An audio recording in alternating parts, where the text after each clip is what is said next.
फरीदाबाद की नेहरू कॉलोनी स्थित मस्जिद चौक पर बनी मस्जिद पर भी कार्रवाई का कल नोटिस चिपकाने के बाद आज मुस्लिम और हिंदू समाज की नेहरू कॉलोनी वासी नगर निगम मेयर से मिलने पहुंचे और कहा कि नगर निगम ने साल 2009 के जारी आदेश के तहत तोड़फोड़ को लेकर जो नोटिस चिपकाए हैं वह तर्कसंगत नहीं है, क्योंकि नेहरू कॉलोनी और मस्जिद 50 साल पहले के बने हुए हैं।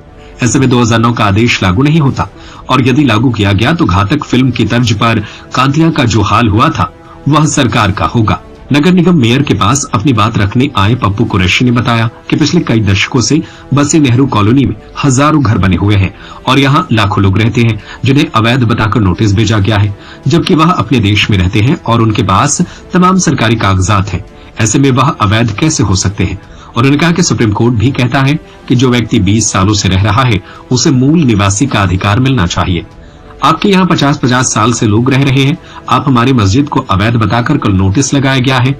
धार्मिक स्थलों को शहीद करने को लेकर राजनीति हो रही है। उन्होंने कहा कि मंत्री ने आश्वासन दिया था कि कोई तोड़फोड़ नहीं होगी, तो फिर मस्जिद पर नोटिस क्यों लगाया गया? उन्होंने कहा कि जो भी नशा तस्कर रहते हैं पूरे देश में उनके खिलाफ सख्त कार्रवाई हो। एक हिंदू भाई ने बताया कि तोड़फोड़ के आदेश 2009 को जारी हुए थे, जबकि नेहरू कॉलोनी और यह मस्जिद पिछले 50 सालों से बनी हुई है, तो यह अवैध कैसे हो सकती है? उन्होंने कहा कि हिंदू मुस्लिम भाईचारा यहाँ कायम है। हम न मस्जिद, मंदिर और गुरुद्वारा कोई भी धार्मिक स्थल नहीं टूटने देंगे। हम लाठी भी खाएंगे और करने को भी तैयार है। उन्होंने कहा कि घातक फिल्म की तर्ज पर कातिया का जो हाल हुआ था वह सरकार का होगा। पहले 2 महीने पहले नेहरू कॉलोनी फरीदाबाद के अंदर जो बसी हुई है 50,000 लोगों के घर बने हुए हैं और जिसमें एक घर में अगर 2 लोग भी रहते, 4 लोग भी रहते हैं तो वहां पर लाखों लोगों की बस्ती बसी हुई है। पहले तो नोटिस लगाया था नेहरू कॉलोनी के अंदर कि नेहरू कॉलोनी अवैध हटानी पड़ेगी। अवैध कैसे है? हम इस देश के निवासी हैं, उसमें हिंदू भी है, मुस्लिम भी है, सिख भी, ईसाई भी, सारे समाज के लोग रहते हैं। अवैध कैसे हो सकती? जो हमारे देश की जगह है वो अवैध कैसे है?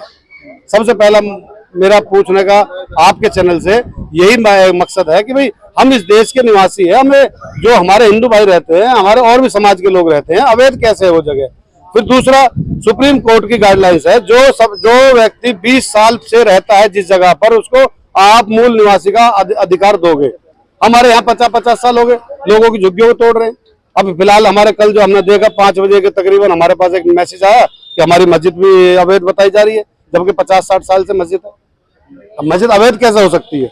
मस्जिद की अगर स्पेशल आपको मस्जिद तोड़नी है तो वो बताइए आप हमें, तो मेयर साहब से हमारी मुलाकात होगी, फिर उसके आगे हम बताएंगे आपको कि हमारी सिर्फ ओनली मस्जिद ही शहीद होनी है या पूरी बस्ती शहीद होगी। कोई 70 साल पुरानी है, कोई 60 साल पुरानी है, कोई गुरुद्वारा है, कोई वाल्मीकि मंदिर है, कोई मस्जिद है। ये किसी एक धर्म की बात नहीं है, ये मंदिरों की भी बात है। जिन लोगों के दिमाग में जो फितूर घुसा हुआ ना, इन लोगों की यही रणनीति होती है हम लोगों को बांट कर मारने की। और अगर आज भी आप लोग नहीं समझ पाए, सावधान नहीं हुए, आगे भी तुम लोगों को ऐसे ही प्रताड़ित किया जाएगा। कहना ये चाहेंगे भाईचारा खराब ना करे। सरकार चाहती है भाईचारा खराब करना। पूरे देश में चला हुआ हिंदू मुसलमान, कब तक चलेगी ये गेम? कब तक चलेगी ये फिल्म?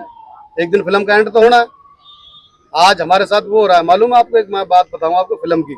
एक फिल्म आई थी घातक, सनी देओल की, उसमें कातिया का बहुत बड़ा रोल था।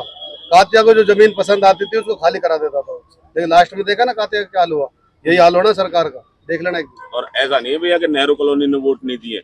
आप वोटर लिस्ट उठा के देखना बूथ की, सारे बूथ प्लस गए हैं। पार्षद के इलेक्शन में भी, विधायक के इलेक्शन में भी और हमारे सांसद जी के इलेक्शन में भी सारे बूथ प्लस गए हैं। नेहरू कॉलोनी एक तरफा वोट डालती है बीजेपी को, और आज यही तलवार लटका दी हमारी गर्दन की। सत्य खबर, सत्य, सटीक, बेबाक।